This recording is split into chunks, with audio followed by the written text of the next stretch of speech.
Chief Elections Officer Keith Lowenfield did not receive the clarity he had sought from the chair of GECOM under Section 96 of the Representation of the People's Act following her request for another elections report. Instead, on Monday, Justice Claudette Singh again instructed Lowenfield to submit the results of the recount of ballots of the March 2nd elections by 2 p.m. on Tuesday.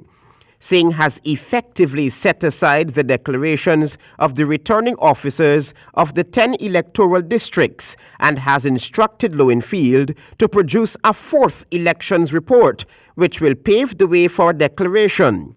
Following a commission meeting on Monday morning, during which deliberations were held on the elections report submitted by Lowenfield at the weekend, GECOM Commissioner Vincent Alexander said the APNU AFC commissioners are not in agreement with Singh's instructions. And how do you feel about her instructions to the CEO now? I'm not in agreement with those instructions, but those are her instructions. And her instructions are buttressed by the support of 3 commissioners.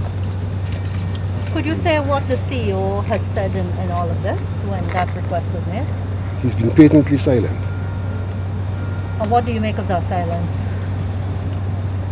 I'm outside of his head. He wouldn't attempt to go in. Did he defend himself for his decision today in the meeting? He said today in the meeting that as far as he's concerned, he was acting within the law.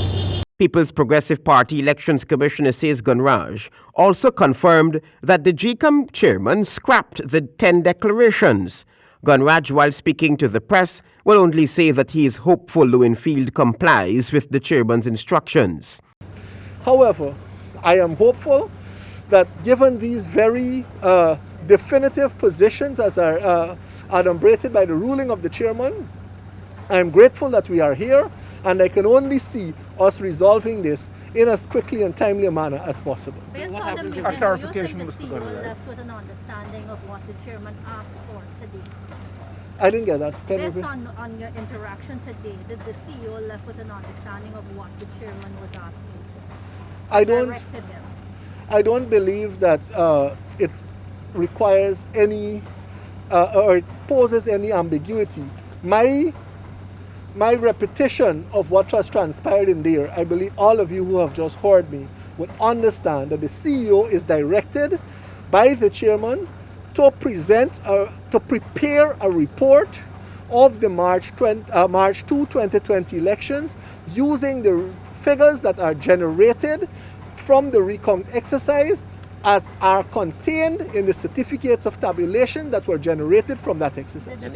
On Saturday, when GECOM called its 11 a.m. meeting, they were greeted with an elections report from CEO Lowenfield. That report shows that the number of valid votes cast are 475,118 and that the APNU AFC won 33 seats, the PPP 31, and the 3 joined the parties 1 seat. Mr. Lowenfield's position is clear that it would contradict the Caribbean Court of Justice's ruling to use the recount data because they were not done under the hand of the returning officers and counting agents. In submitting his elections report, the Chief Elections Officer told the GECOM Chair his report was consistent with Article 177(2)(b) of the Constitution and the elections laws governing the country.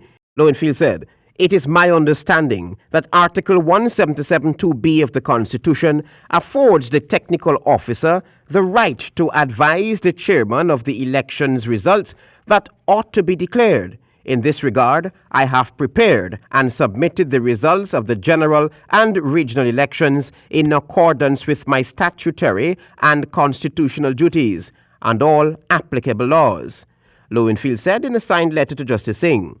Unofficially, the recount data show that of the 460,352 valid votes cast, the incumbent, a Partnership for National Unity Alliance for Change, has won 270,920, and the People's Progressive Party 233,336. The 3 joined the parties, a New United Guyana, Liberty and Justice Party, and the New Movement got a total of 5,214 votes. Travis Chase, HGP Nightly News.